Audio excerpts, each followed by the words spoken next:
Welcome to the Gay Buddhist Forum, where teachers from all schools of Buddhism offer their perspectives on the Dharma and its application in modern times, especially for LGBTQI audiences. These talks are offered freely to the world and made possible by appreciative listeners. If you would like to support our efforts to share the Dharma with underserved audiences, please visit gaybuddhist.org. There you can donate, find a list of upcoming speakers, or enjoy many hundreds of these recorded talks dating back to 1996.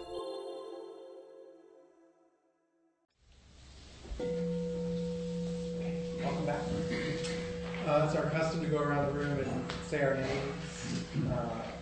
And so I'm Trisha. Marty. Frank. Mark. Mike. My name is Jeff. Bob. My name is Jerry. I'm David. I'm Clint. I'm Ed. Justin. Larry. My name is Matthew. My name is Stephen. I'm Tony. Kevin. Gary. I'm Brad. Marty. Joe. My name is Harley. My name is Casey. I'm Richard. My name is Joe. Jay. My name is Samuel. Okay, welcome everyone. And I'd like to introduce René Rivera, leader and bridge builder, working and learning in all the spaces in between race, gender, and other perceived binaries. As a queer, mixed-race trans man, René has been a student of the Dharma since 2004 and has been part of the East Bay Meditation Center, Alphabet Sangha, since 2008. He has participated in the Commit to Dharma and Practice in Action programs at EMBC and the Community Dharma Leaders program at Spirit Rock. René is a community teacher at EMBC and also offers meditation and mindfulness instruction at other centers such as Spirit Rock Meditation Center, SF Dharma Collective, and others with a particular focus on offering the Dharma to QTPOC folks. Thank you. Can you all hear me okay? Great. I'm really delighted to be here, filling in today for my friend Amanda Ream, who's not able to be here. And Amanda's just been telling me lovely things about this group, so I was really excited to be invited to fill in. And also I'm really delighted to talk to a group of folks who look like you're all men. I don't know for sure, masculine presenting folks. And that's an opportunity I don't usually have. I'm usually talking with mixed groups. And so that felt like just a great opportunity to, one, to like touch into my own experience as a man. And so what I wanted to share with you all is actually how my practice has kind of been a part of my own gender journey. So the topic for today is going to be gender and no self. And I want to just share a little bit about my own story and my own journey around gender and some of the insights that have come up along the way, which have largely a lot of them have been around kind of the paradox of identity, and the way that I have really found that this journey has revealed to me the ways that the relative and the absolute within gender identity are kind of simultaneously arising. There's something, that has been it is like a core piece in our teachings, that one of the marks of existence being no self. And also the Buddha has taught us about the essentially non-dual nature of existence, that any piece of our identity that we look at is, when you really start to feel into it, is both non-existent and also very real. And this is interesting to be in a tradition where we do learn about this non-dual nature of existence, and at the same time, our teachings have been brought to us over the last 2,600 years in a monastic lineage that is incredibly gendered, where gender is one of the essential defining hierarchies of our lineage. So it's that right there we have like this really interesting paradox of possibly, being in a monastery, learning about the non-dual nature of existence while there might be a screen running down the middle of the hall that separates men and women. So that's a paradox right there. So the teachings have given me like an amazing way to kind of travel through my own journey from being identified as female to being identified as male, with a lot of tools to look at that experience as it was unfolding. So I want to kind of back up and tell you just a little bit of my life story, which could take hours, but I'm going to try to give you some highlights, some markers along the way, that'll kind of, I think, help set the context for some of the insights that I've experienced around no self. So I was born here in San Francisco, up at UCSF in 1968. My mother was a graduate student then at UCSF in the nursing school.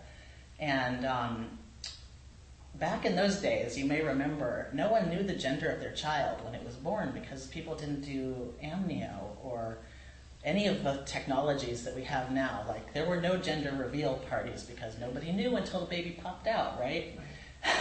But at that time, they were developing an early version of the amniocentesis process at UCSF, and my mother, who was pregnant, was a participant in that study, and was administered by grad students, of course, and they told her, "You're going to have a boy," because I'm sure they just mixed something up. There's another kid out there. I think my parents actually figured out who found the family with whom the results were swapped. So anyway, my parents were excited to have a boy. They picked out a whole list of names. And then when I popped out, they were like really surprised. My father said, "What's wrong with him?"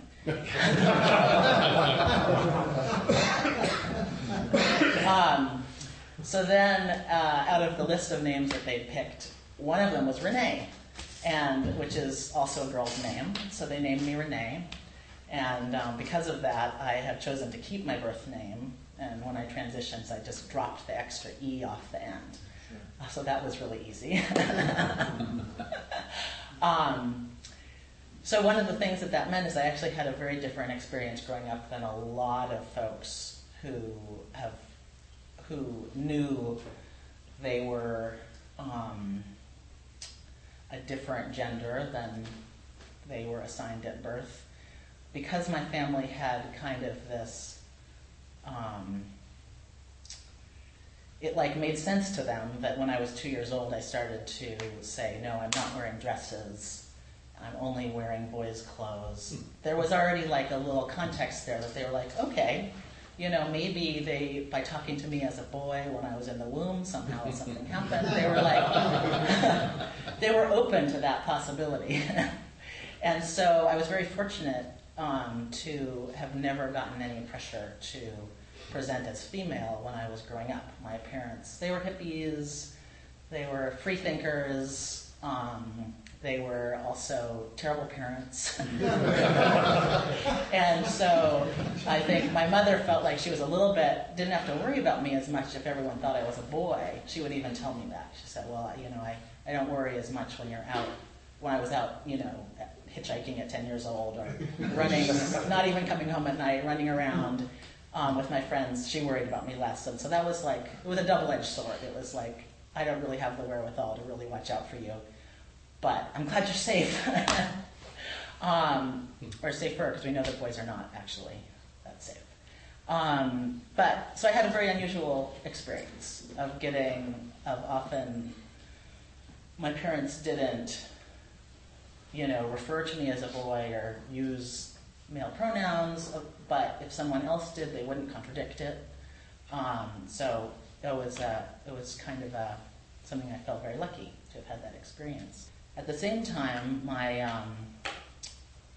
dad, so I grew up here in the Mission, and then my parents divorced, and my mother got together with another man, and we moved up to Mendocino County, and we're living off the grid, and back to the land movement in the 70s, and so my dad, I called him my dad, he's not actually, my parents were never married, but was really the person who had the greatest influence on my life. My parents were pretty, like as I said, they were not good parents. And when he came into my life, his name was Mort, he came into my life and he was the first person who really paid attention to me, really like brought me, every time he visited, he'd bring me a book or something, and someone who was really paying attention to the fact that I was like a bright, interested kid who just wanted, someone to pay attention and sort of cultivate that growing intelligence. And so we were actually very close, and at the same time, he was someone who I saw being really like emotionally abusive to my mother, someone who was sort of predatory sexuality, which also caused my mother a lot of hurt. And so while he was like the person who came and saved my life, and he always treated me like a son, I was like, had so much love and gratitude for him. At the same time, I saw he was someone who caused a lot of harm in the world. And I remember when I was 10 years old, I made a vow. I would never hurt women the way that he did. And so it was like this really, this place where I felt like as a kid, I was in this very unusual spot of being kind of outside of gender. Like I knew I was female. I knew that when I went to school, everyone, had an F in the column on the attendance sheet. At the same time, I very much got to express myself as a masculine or male kid. And in a way, I felt like I was sort of being given a choice, or in a way, I was sort of an observer of gender at this very early age, where, and in a subculture, particularly up in this kind of back to the land movement, that was very gendered, women were like there to do housework, they were there for sex, they weren't really treated as full human beings, and men really were. And there was a lot of gender essentialism, and a lot of, there was a free love movement, many of you will remember, which in that context meant really that men got to do whatever they wanted and women had to go along with it. It wasn't free love for women. It was very much like, like if you remember, this was more of a, I think something was happening in the heterosexual world in the 70s. There would be key parties, which was basically just a way of exchanging women. It was like barf. It was the way that free love got expressed was not giving agency to women. And I was very much had a front row seat to that kind of subculture, and saw how really harmful it was to women, and also saw how much power men had. And so there was this way that it almost felt like I had this choice, this awful choice. Was I going to be a man with that power, including the power to abuse women, or was I going to be a woman and be abused and sort of treated as prey? And that was it was a horrible, horrible choice. There was no good choice. And so there was a way that I felt like as a kid I aligned myself with my dad and with men. Because if I had to choose, as any sane person would, I would choose the position with more power and more agency. Like that, it sort of came down to that for me, even though I saw the ways that power and agency was abused. So like jumping forward to my young adulthood, also living here in the Bay Area and coming out as a dyke and finding so much community and finding community with other butch women and getting to express my masculinity in that way that made so much sense to me, and also discovering feminism and really having more of a framework to understand what was wrong with the way I grew up,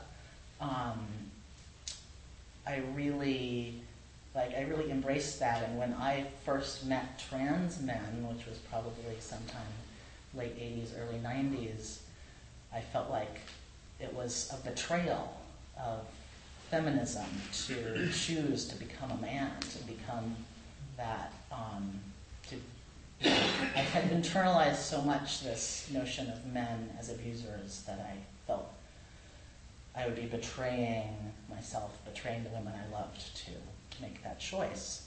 And so it took me until just about 3 years ago to finally find in myself, and this happened on a retreat, of course, the really looking at the ways that I had internalized a belief around masculinity and maleness being inherently harmful. And to really take a hard look at myself and say, I've been embodying a kind of masculinity my whole life for 48 years, and I've made many mistakes and done things that have hurt people, but actually I have never been an abuser. I've never made that choice to abuse my masculinity in that way. I just came to this moment of realizing that that I could embody a different kind of masculinity, and that I could trust myself with testosterone in a way. There had been this way that I had feared that if I had this story about myself because of the environment that I had grown up in, that maybe I was meant to be born a woman to save the world from another abusive man. And so I had this fear that if I actually took the step of transitioning and taking hormones, that somehow I wouldn't be able to control that part of myself. And I really, it took, over a decade of practice and really looking at myself and being able to see my own essential goodness to be able to take that step to transition finally at 48 years old. And even though there were many times in my life that I would joke that I was a gay man trapped in a lesbian's body, it was really, for a long time I just couldn't really look at it. And I would often judge my friends who transitioned for going over to the dark side. But really taking that step for myself has then been this really surprising journey, because I think I for so long didn't consider the possibility of actually becoming a man, and didn't really, even though there were, from a young age, I always wanted to be male, and I can remember in my teen years in particular, going through puberty, wanting so much to have my body be doing a very different thing that it was doing, and that was such a difficult time. But there was also a way that once I got into my adulthood, I just really set it aside and said, no, that's not for me. And so then to, at 48 years old, actually start to go through the puberty process again, which is a trip. That's a whole nother Dharma talk. But just to then go through all of the changes of the last 2.5 years since I started hormones, with having already the years of practice, has been just this fascinating experience. And even though I had this very strong realization on this retreat that I am a man and I want to be, go through the medical transition to be really perceived as a man in the world and to have that experience in my own body. At the same time, I found there's really this, what does that mean? Because of my practice, it wasn't like I was going into that experience with a really fixed idea of what that meant. So it's been very interesting as I have gone through my own changes over the last 2.5 years just the changes that have happened to my body. My voice has changed, that I have gotten much hairier, not in all the places that I wanted, but like, why am I getting hair on my shoulders? Anyway, you don't get to choose that, it turns out. Like really asking myself along the way, do I feel like a man now? Like, in a way, I never felt like a woman. And so I thought, well, what's this going to be like? Is there going to come a point where all of a sudden I'm going to click over and be like, oh, now I feel like a man? And so it's been interesting, just like sometimes sitting in meditation, doing body scan. I've been doing body scan as part of my meditation, and noticing, like, feeling the actual ways that my body feels different, feeling the way that my muscles have changed, and then like asking this question, does this feel male? Does this, like having a flatter chest, does this feel male? Did it feel female before? And just really starting to feel into the way that once I start to really examine in my body, if I could do a body scan and feel like, do my feet feel male right now? Do they feel female? I just can't locate gender in my feet, and even in like, could I locate gender in my biceps, Okay, they're different now. They're much, they're nothing to, show off, but they're, they're like, I feel the difference. But does that actually feel male? And it's just been interesting that it just keeps coming up as a question with no answer. If I try to find gender in my body, it's elusive. It's very elusive. And so there's kind of this paradoxical experience of also having some really tremendous experiences, particularly around sexual intimacy after I started the hormones, where I feel I'm able to really find in this intimate connection a way of that my maleness is really being validated. It's being seen and validated and affirmed in a way that feels just incredible, incredibly freeing, giving me so much more permission to be in my body. And at the same time, those experiences are ephemeral. It is not necessarily a feeling that sticks in my body. And so then finding that it's just like something that's sometimes just coming and going, or it might be an experience that arises in a moment, and in another moment I can't find it at all.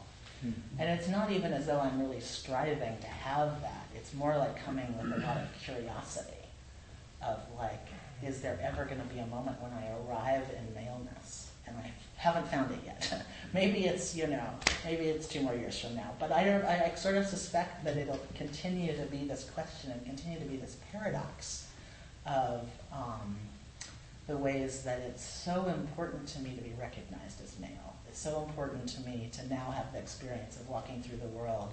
So I walked through the world for 48 years, generally confusing everyone around my gender. This was the case when I was a little kid, to being an adult, where I was constantly having this experience where someone would be, say, in a store or something, like, thank you, sir, and then I'll say something, and then they'll hear a female voice and freak out and be like, oh my gosh, I'm so sorry, and I just felt like I spent so much energy reassuring everyone all the time that, that things were okay, and helping them be less confused, and to just be free of that experience, to walk through the world and have everyone, 95+% of the time recognize me as male, and to have my voice be congruent with my appearance has brought such a sense of liberation and ease, just so much ease. So that's very real. It's very real that my gender experience and how I'm being seen in the world is having a very direct impact on my well-being, my sense of internal alignment, my sense of being seen and recognized, my sense of feeling safe. All of those things are being very concretely impacted by my outward gender presentation, and also somewhat by my internal experience of my gendered body. And at the same time, particularly when I bring my practice to the experience, I find there's not a place where gender really exists, where the experience of maleness really exists. So it's just been such an interesting exploration, and it really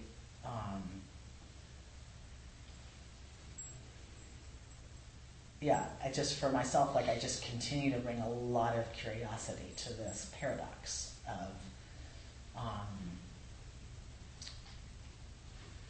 gender being just crucial to my day-to-day life, and at the same time absolutely non-existent. And so it makes me wonder, is this true? This is certainly true for me, and I've gotten to have a particular life experience that's allowed this, insight to become very clear to me. At the same time, I wonder, is this perhaps not the case for everyone? It just may not be an experience that we turn our attention to. But in bringing this into my teaching, I've done like a few day-longs with some other friends who are either trans or non-binary around just exploring, bringing our mindfulness to the gender experience.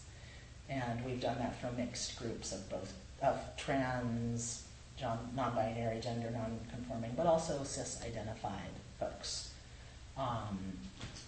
And it's been a really interesting exploration. I've been surprised to how much, when we have invited cisgendered folks who identify with the gender they were assigned at birth, that it's been a really fruitful exploration for them as well. So I like to just sort of invite folks into this exploration.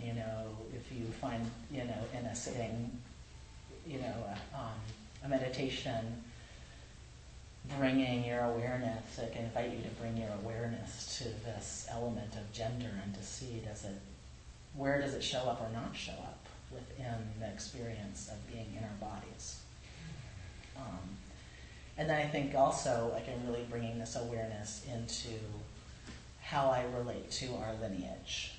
And it's also, I already came with a lot of awareness of the ways that the gendered hierarchy, particularly within the monastic tradition, I mostly just know about the Vipassana tradition. I don't know so much about Tibetan or Zen, but certainly in the Vipassana lineage, for instance, a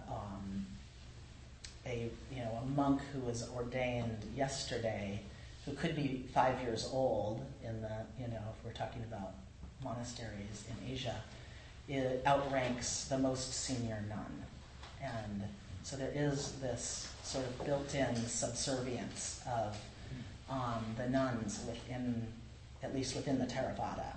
I think this may be somewhat less true in other traditions, but within the Theravada, it's it's quite an oppressive system for the nuns, and I've certainly gotten to learn from a number of nuns who are both still in the tradition as well as ones that have left the tradition, just how oppressive that gendered hierarchy is within the monasteries. And so then really feeling my own complex relationship to the lineage, knowing that there is this this hierarchy based on something that doesn't actually exist. And it's interesting, I was just learning the other day that in order to ordain in Asia, they actually do I've been calling it the penis check. So if I wanted to go to ordain in Thailand, I actually couldn't because I don't have a penis. Now other trans men do have penises and they probably could. But in my case, I could go into the monastery, I could practice, I could be what's called I don't know how to say it, but a sort of a novice. But I couldn't actually become a monk. because you have to have a penis. I was like, what? That was kind of shocking. So just looking at, and this is like written into the Vinaya. It's so interesting. Anyway, just like continuing to see this as kind of a paradox. And again, like I'm so grateful to my lineage and all I've gotten from it, and also seeing there's some things that are problematic within this lineage in terms of how gender is built into the hierarchy. So, yeah. So I wanted to invite, if you all have any questions or thoughts or just anything that sort of arises from this story. Yeah. I have a couple of hopefully quick questions. I once saw a documentary about Chaz Bono, who I guess who was a child of Sonny Bono and Cher, and apparently as chastity, they had a relationship, a lesbian relationship with a woman, and the relationship continued as Chaz. And they were interviewing the partner, the woman partner, whose name I can't remember, and she said that presumably because of the testosterone injections and so on, Chaz's personality did go through a change of being more aggressive and more vocal in their anger.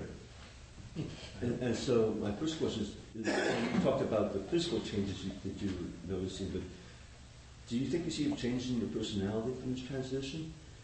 And then my second question, I'll just be real quick. I'm involved with the Zen community somewhat, and I don't see any outreach to the transsexual world, trans world. Well, maybe there is, I don't know about it. Can you talk more about Spirit Rock's outreach? I think it's great that they're doing that. Yeah. So those are my two questions. Well, that's actually a great question because it allows me to tell you a thing that I'm just like so excited about. We just this past weekend had the first ever residential meditation retreat for trans community.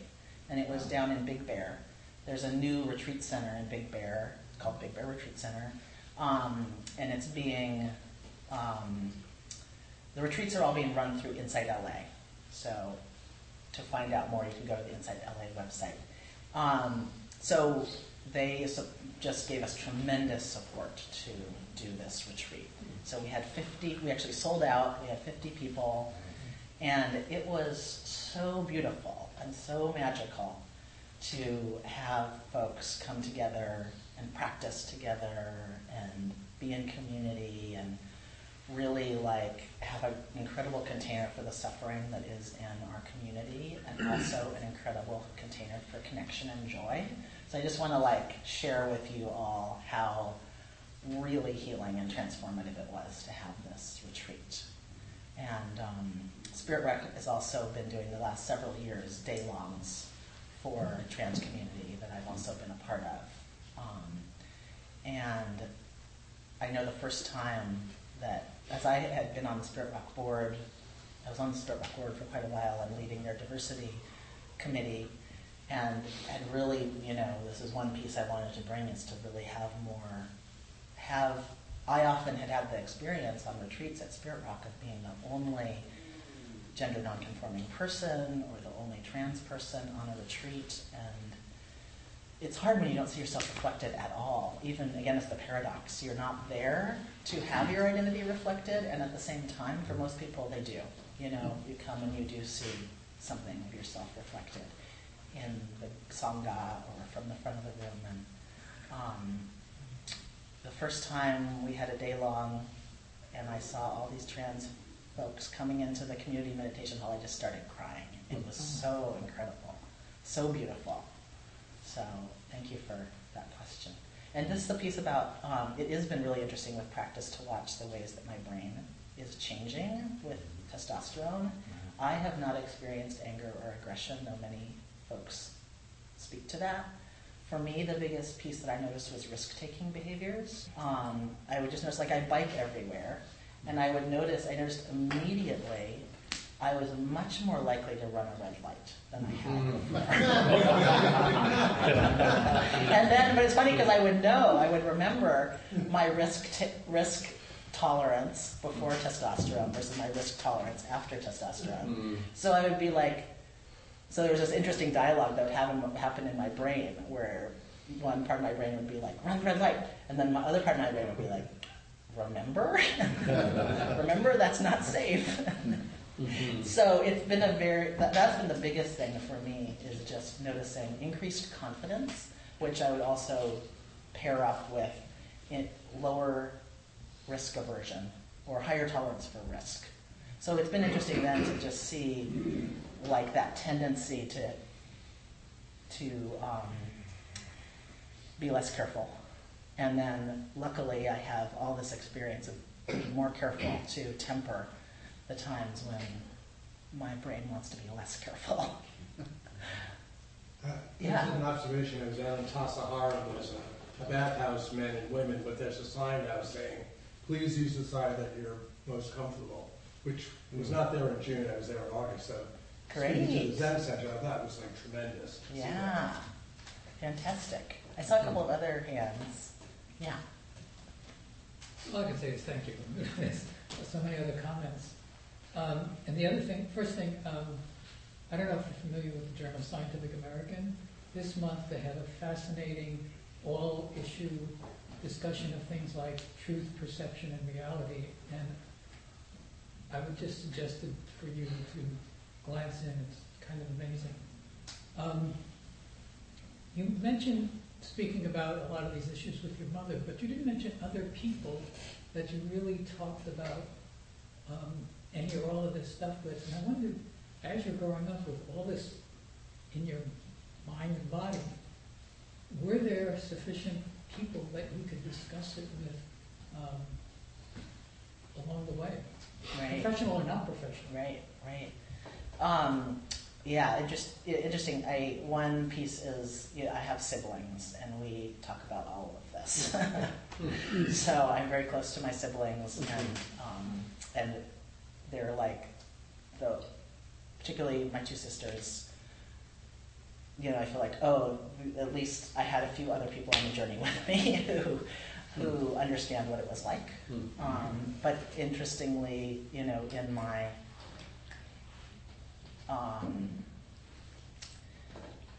I didn't feel like I had a lot of men to talk to about it, and that's the part that I wish that I had. Is like I still feel like I talk. It's within this sister-sibling relationship that I've had most of that support, as opposed to also having, brothers or other men around who I could talk to about the experience. And my experience is so different than my sister's. They were really socialized as female, and I in some ways was socialized as male. So it's been interesting. Thank you for a really, really interesting talk and sharing your story.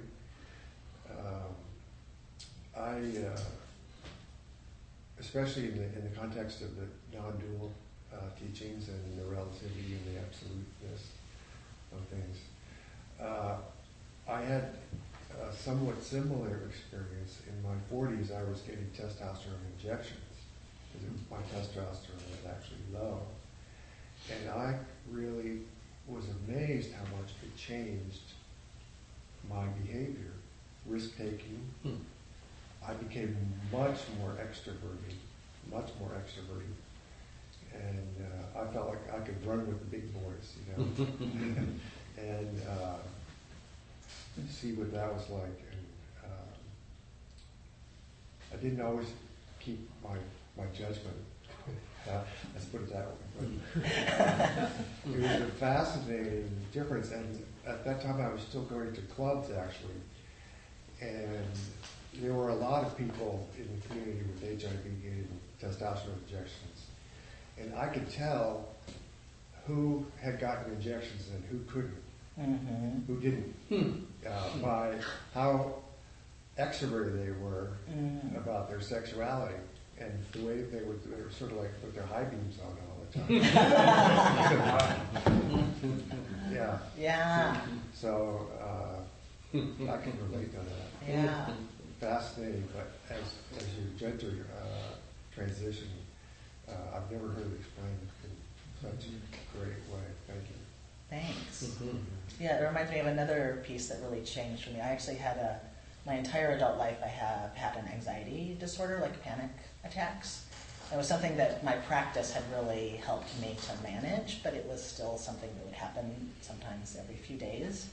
And but my practice was so strong that I could get out of a panic attack within about 5 minutes, which is pretty incredible.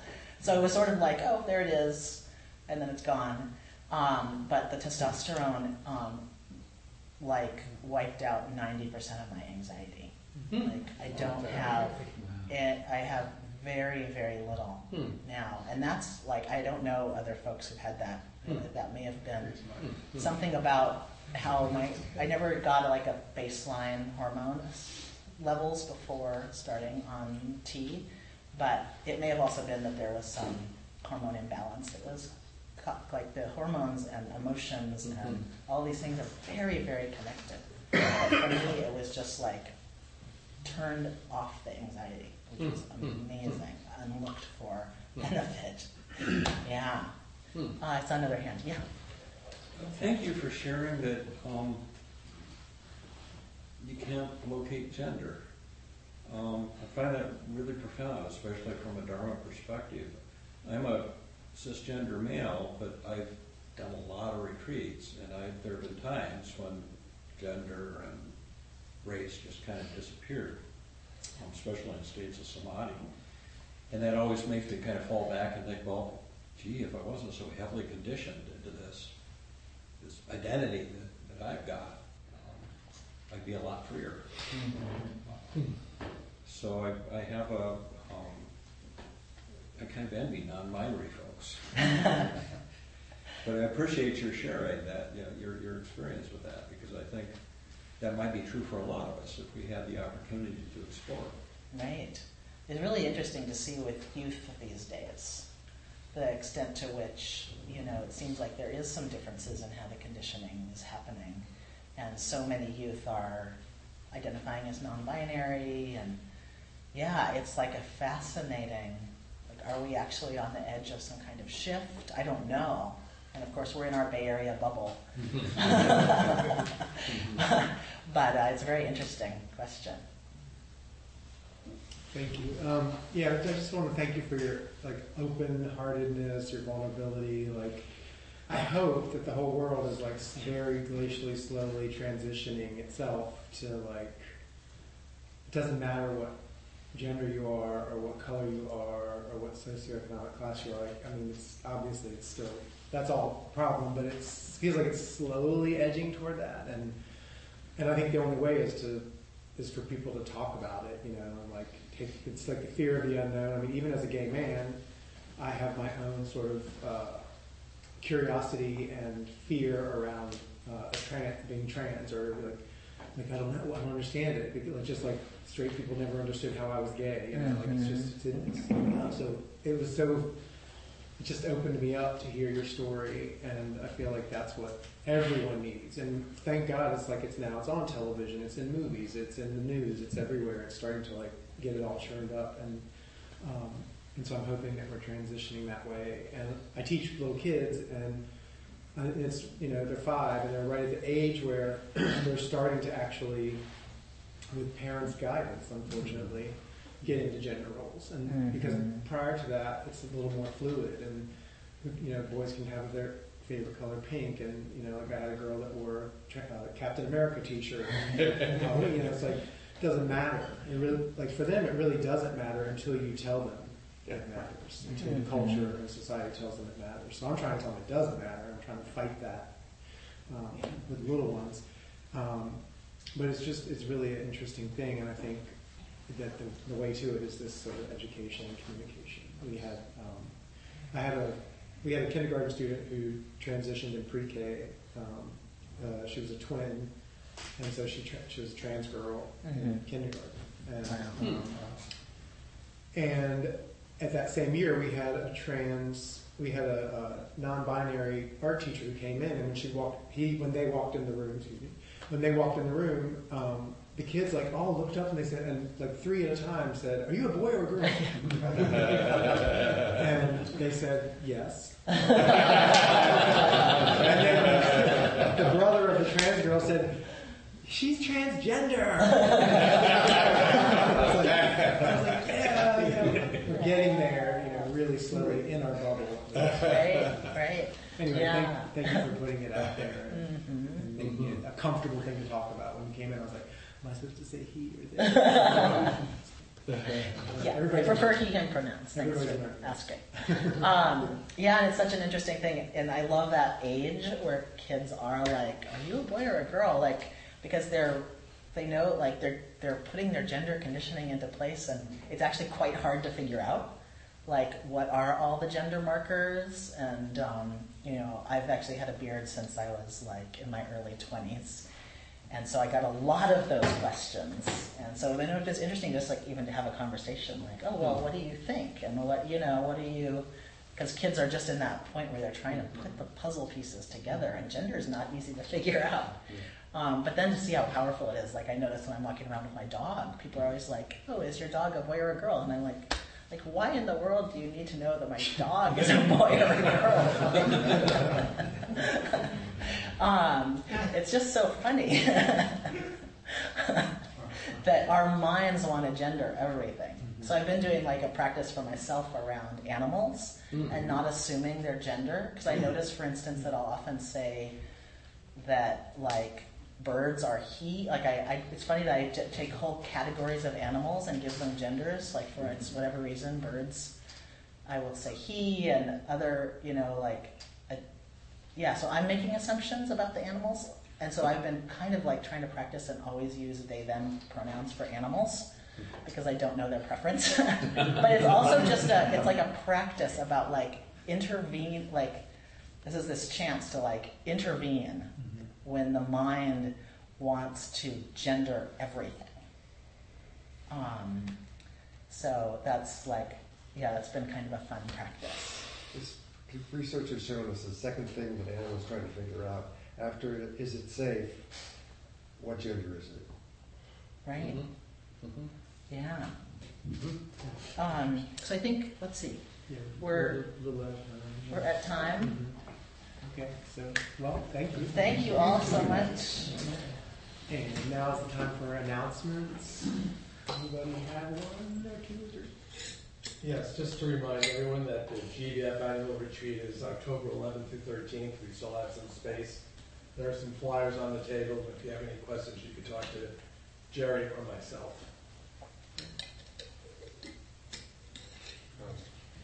Yeah, I'm the host today, so welcome everyone, and there's a little food out there. Please help yourself. And if you're not on the sign-up sheet and you want to be, there's something on the credenza. You can look there to sign up. And there's hot water for tea, and you can rinse off your dishes and place them in the dishwasher. And when you're done, if you would please. Some of us meet at 12:30 to go out for lunch at the door. Everyone's welcome. And I'll be passing around a Donna bowl to support the Sangha, to support our speakers. The suggested amount is $10, 10 to 20, I think. That's it. Thank you.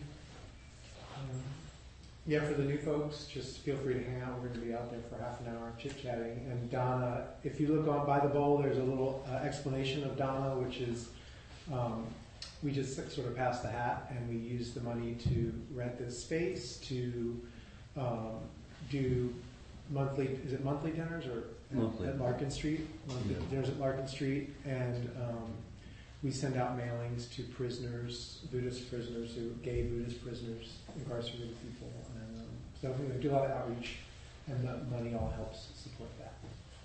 Any other announcements? Okay, so let's just gather for our dedication of merit. So, anyone do your dedication? Sure. Okay.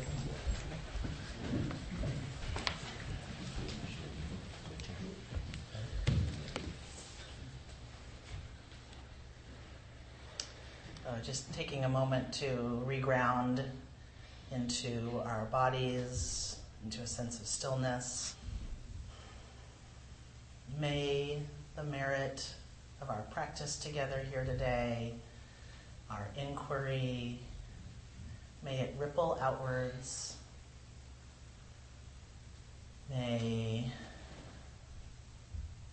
it in particular be of benefit to trans and gender non-conforming, non-binary folks here in our communities. May they be safe and protected. May they be free, at ease, find peace. May the benefits ripple out around the world, knowing that trans folks near and far are sometimes in danger for their lives, for their gender expression. Trans folks of color, trans women of color, trans folks in the prisons, trans folks in other countries, in parts of our country. May our practice be of benefit and bring safety and protection to trans folks the world over. May they be safe and protected from all harm. May they know happiness and freedom. May they be well in body and mind.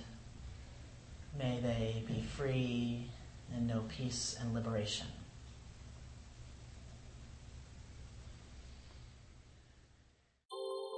Thank you for listening to the Gay Buddhist Forum. If you would like to hear several new talks per month and be notified of upcoming speakers so you can participate live, please subscribe to this podcast, like us on Facebook, and join our mailing list by visiting gaybuddhist.org.